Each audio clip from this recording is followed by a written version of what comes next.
Thank you so very much for your introduction, and congratulations to Mr. Ilo and the rest of the organizers of the Africa Youth Conversation.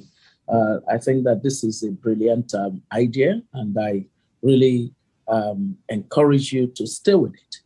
Sometimes in the early days of ideas, it appears as if nobody recognizes, but it really doesn't matter. Often it's a seed sown and ultimately it will grow. And so please stay with your idea, regardless of the number of people that join or at the early stages. Just keep going. Your topic is on public leadership, equipping young Africans to transform the way that governments innovate. So my first set of points is really to often contextualize a conversation. The context for a conversation would be that we have an Africa where governance is in very dire straits. And so the context does determine very much our conclusions on any topic. If we have a context where the governance is dismal on our continent, and we talk about public leadership, then what is critical is to first determine what the drivers for the dismal state of governance is on our continent.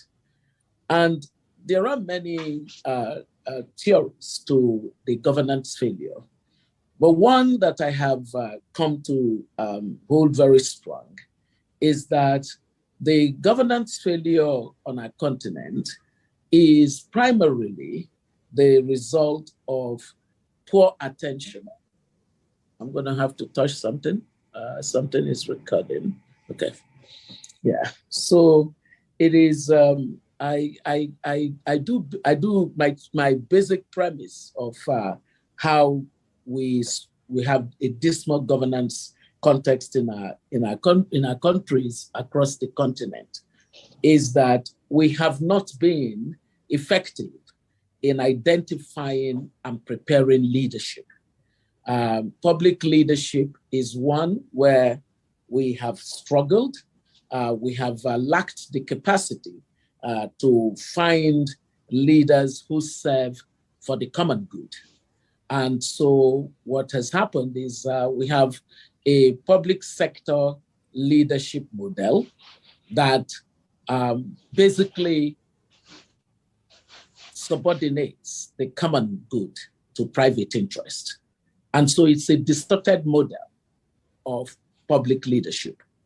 A distorted model of public leadership where the concept of servanthood of the leader is relegated and, in fact, sometimes not even recognized at all, but where the common good is very marginal to the basis of leadership, would need to first be understood for what it means before you even talk of equipping young Africans to transform the way governments work. Because one of the critical things about the leadership process, about the governance process, is that if you misdiagnose, then you will unlikely be able to find a pathway to the kind of improvement in outcome that you seek to reach. A key matter within the context, therefore, is to identify what it is that makes us unable to have the kind of quality of public leaders that would place and prioritize the common good and regulate the private interest of those who govern the public space. And the key reason for this anomaly, as identified through numerous research, is of course the fact that the governance process is a process that you could look at as a service or as a product in the market space. And if you looked at it from that perspective of governance being either a product or a service within a market context, for example, you would know that in a market context, you would often have a demand side and a supply side of the service or the product. And that the interaction between the demand and the supply side can very much determine the quality of the product that the market offers, the pricing of the product, and the value that attends to the objectives of both the suppliers as well as the consumers. In the African model of the governance as a service, as a product, what we have found is a context in which the demand side for the product or service of governance is so weak, it is fractured, it is very disengaged, and because it is also dormant, what happens is that it has little or no influence in determining the quality, the pricing, the value of governance that is offered. And the supply, meanwhile, the supply side, on the other hand, the supply side is very powerful. The supply side of governance is basically very dominant in the governance space of our continent. And so what you see of the supply side are people who gain leadership and ultimately do not have any form of accountability to the demand side. And that's because the demand side is so weakened, so unstructured, and therefore not cohesive enough and powerful enough to assert itself as those to whom the supply side must be accountable. In that regard, therefore, what you have is that the demand side is weak, but the supply side is very powerful, which in a market model reminds us of what happens in a monopoly. And so in a monopoly situation, which is a distorted situation of what a competitive market should look like, what you would have would be a dominant supply side, which can determine the price, which can determine the value, which can determine the quality, which can basically determine the market and bring it in any direction it wants. Now, what I have just said is really what you see in terms of the public space on our continent. And so if we're gathered to have a conversation around what the role of the youth should be in this kind of a context, and therefore how we can equip the young Africans to transform this picture, this dismal picture of what the African governance space looks like, then we must acknowledge that we are in a situation where it must be empirical tools of analysis, empirical tools that show that there are evidences of things that can work to correct the anomaly that we should be focused on. And so in terms of moving further away to this explanation, further away from this basic explanation of the context within which we now need to address this matter, the second segment of my speech to you today would be that are we at a place where we think that there is sufficient momentum for people wanting a new paradigm of public leadership? Are we sure that there is sufficient acknowledgement of this anomaly that I have presented in an analytically grounded way? Well, the answer would depend on who you ask.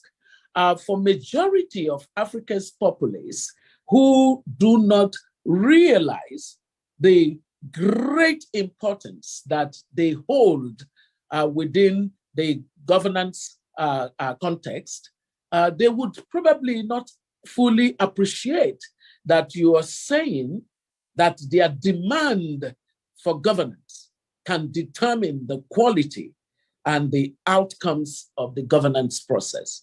And why is that so? It is so because, as you do know, the democratic process has gone through very patchy moments on our continent. Whereas you could look at a number of countries that gained independence similarly about the same time from the colonial countries of maybe France or the UK or even Portugal and Spain in some cases. And if you looked at the similarities between African countries and these other countries, you would find that a lot of the dissimilarities are more than the similarities following that same political history. Why is that so? A number of these other countries actually did stay with democracy. And so democracy has over time grown on them. And they may be struggling democracy, but democracy nonetheless, because for many decades they have practiced that culture of democratic participation. And so over time, the citizens have come to understand their role reasonably in governance. And so if you asked our own people, do you know that the demand side of governance can essentially radically help in transforming governance and its outcomes for you? Not many would realize this because they have come to a place where, not having understood the powers of social contract and the accountability that must happen from the public leaders, they do not think that they have any power whatsoever. But this segment of my speech is to say that the first thing that the African young person must do is to have a complete mindset shift. A complete mindset shift on this matter of the capacity of the people to determine the quality of governance that they are given. And this therefore means that the young people of the continent must look at themselves as participants in the democratic process from the perspective that there is a powerful role, there is a powerful office that is known as the office of the citizen, and that the young people of the continent do not even begin to lead only when they have stood for elective office or been given an appointment in office. But that to the extent that they are young people making up more than 75% of the under 35 on the continent, they are making up 41, by 2030, there would be 41% of all young people in the world. They are so important that by the year 2030, you're looking at a situation where the African young people constitute the majority of the global workforce. That means they are not ordinary. They must understand this power of the office of the citizen. And so what is it that would enable this understanding? I think that key and primary to this understanding is political literacy. We need to equip our young Africans with basic political literacy, being able to understand what governance means, what the governance process is, what the mission of government should be, what the roles of the various arms of government should be, and how the citizens shape and frame the quality and progress of governance. So basic literacy is important. We have to invest in education, especially invest in foundational literacy and numeracy, so that many more of our young people, especially before they are the age of 10, can have an understanding of how to read and comprehend what they read at that age, so that they can be, right now, 9 out of every 10 of our young people at the age of 10 are not gaining the same level of proficiency as others are gaining in the rest of the world. And this foundational literacy and numeracy is so critical because it then prepares them for lifelong learning. So after this basic capacity to read and to write and to do numeracy at a certain age, the next thing we must equip our young people with is this matter of political literacy. Political literacy will unlock the power of our citizens to know the role that they must play in governance. And then in equipping our young Africans to transform the way that governance works, basic literacy is good, but beyond basic literacy, there are three sectors that we know in society. We've got the private sector, we've got the civil society, and we've got the public sector. The public sector is the sector where the least preparation is made for those who enter it. In order to change the way that governments work, in order to enable us transform the way that governments innovate, because in the first place, I am reluctant to even talk about innovation within the African governance context, because we see less and less of that even happening. And that is because the African governance context, as I just said to you, is an unaccountable context. It's a context that has produced less than it should. If you think of Africa's overall GDP as 2.5 or 2.7 trillion or thereabout, and you compared it, it would be something close to what you have in Brazil. So what that says to you is that we have been less than effective and efficient in converting our potentials into real growth, real development, and therefore improvement in human development, improvement in economic development. To that extent, therefore, talking about the way governments innovate, we must take it back to how do we prepare people to be in government? Do we have people who understand the basic concept of innovation? That the innovation, the idea that you can invent things, the idea that you can change the way of things, the idea that your mindset can shift, you can think new ideas and actually produce and design those solutions and radically transform and move away from one pattern to a new pattern that enables you to be more progressive or more exponential in getting to results. Do we have the kind of preparation for that? We don't. Therefore, we must go to the basic principles, which is that when people go into private sector, there is a competitive mechanism that filters people. And therefore, the private sector is meritorious. It understands the concept of competitiveness, that if you're going to be a leader in the market, you need top talent to be around your table. And so the private sector does not in any way minimize the importance of competence, the importance of capacity. It does not joke with the concept of character, ethical pedigree. But when you think of those three things, competence, character, and capacity, it doesn't in any way form filter for who enters the public sector.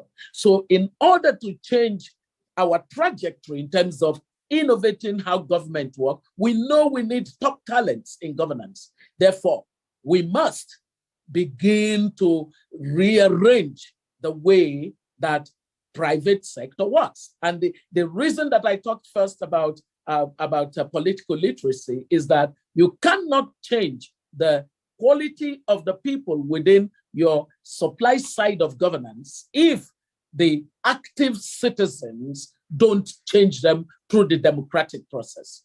It is when you have active citizens engage the democratic process, begin to say, we want a different way of governance. That's when you begin to get at a political level a certain quality of people who enter into the political space. And when they enter into the political space, having been prepared and appropriately armed with those qualities of competence, of capacity, of character, they would then be in a position based on the multidisciplinary education that they would have received in the course of that preparation to determine that governments can innovate. Number three is that equipping African young people to transform the way that government works is to acknowledge that perhaps even in a failed environment, such as the governance failure that we see across the continent, there are still a few people within those systems that are holding up and wanting to innovate. And so the important thing of ensuring public-private partnerships and collaborations would be a very key approach to reorientating our young people. I do know that when you talk about the public sector to young people in private sector, they just don't want to hear. I remember, I think it must have been almost 10 years ago, that I was keynote speaker for the African MBA students at Harvard. And my own school had been, where I trained and worked, is Kennedy School of Government. And so there I was trying to recruit many more of the MBA students, saying to them, if government does not function well in Africa, Africa's private sector will remain stunted.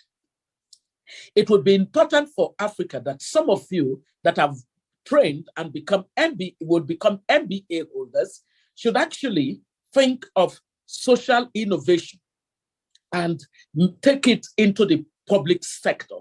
Make a career within the public sector, even though you have been trained on private sector principles. My goodness. And when I said that, their faces went so bad, they were unhappy. They were so unhappy. So I said, why is everybody looking unhappy? And they simply said, we can't think of ourselves going into government.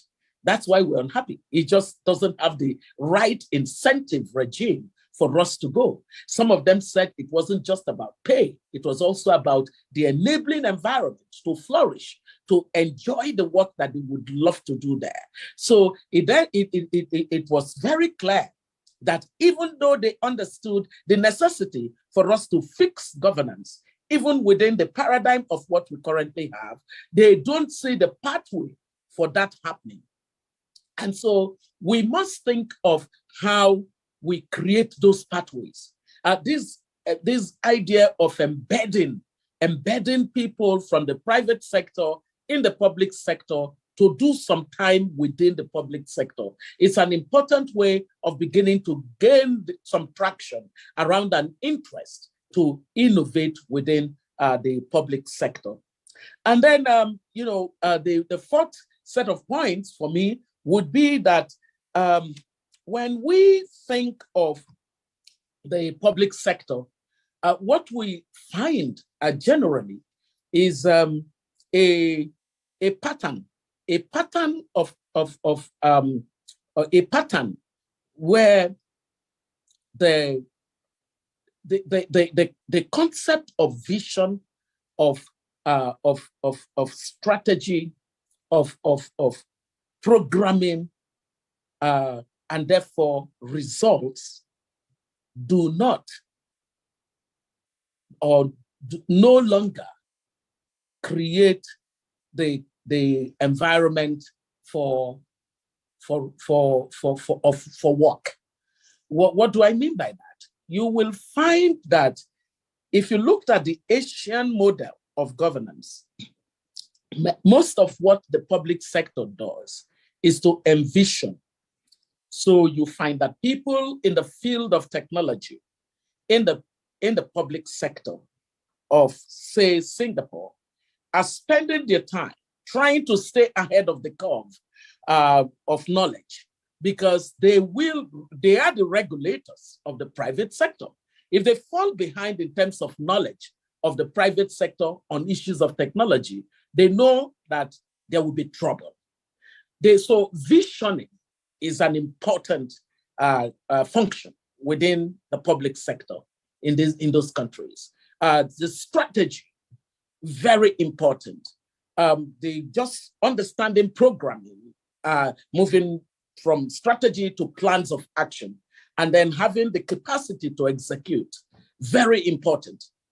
Now, there's a tiny thing called procurement, which is the transaction component of what governments do. It's not every idea within government that would even need to be procured for anything, just the idea and the execution of it. But guess what our own public sector shows? We show a proclivity for embracing transactions more than we care about visioning, strategy, policy, execution of programs. Those ones don't matter, because they are not the gravy sauce that has distorted the incentive for work within our public sector. So if we're going to equip our young people, we must equip them from a place where they see public sector as a theater, as an environment for visioning, an environment for strategy, for policy, for programming, for execution. They would not consider transactions as the most important thing that they want to do with their lives in the public sector. So all of these things are very crucial as a way of radically changing the mindset of the young people, so that in their time within governance, they don't repeat the same behavior that has kept the continent from achieving the rate of progress, the rate of economic growth, the rate of development that other countries have achieved. I begin to fold this up by saying that there are three critical things that we know, which when they work well together, would drive growth and development. We know that you need sound policies, whether the policies are macroeconomic policies, fiscal and monetary policies, or they are sectoral policies, or they are structural policies. Policies, when they are sound, they are important for growth that the government, is basically driving. The other thing is institutions, just vibrant, dynamic institutions that are anchored on the rule of law. Very important, because institutions are the signaling, they have a signaling effect to say that this is an environment you can trust. Institutions take away the precariousness that you have in systems that do not understand the rule of law. So building institutions key. The third thing is that the public sector must invest in certain public goods and services that are essential for the delivery of services to the citizens as well as to the private sector.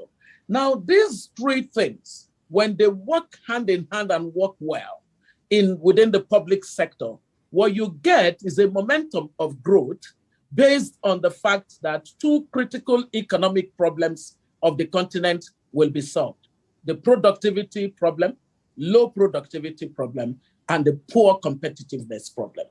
Now, if this is so, it means that what we must do is train our young people in a deliberate manner.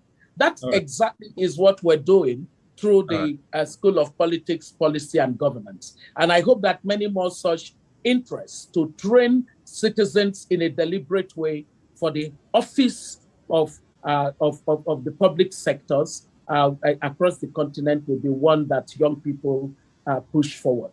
Thank you very much.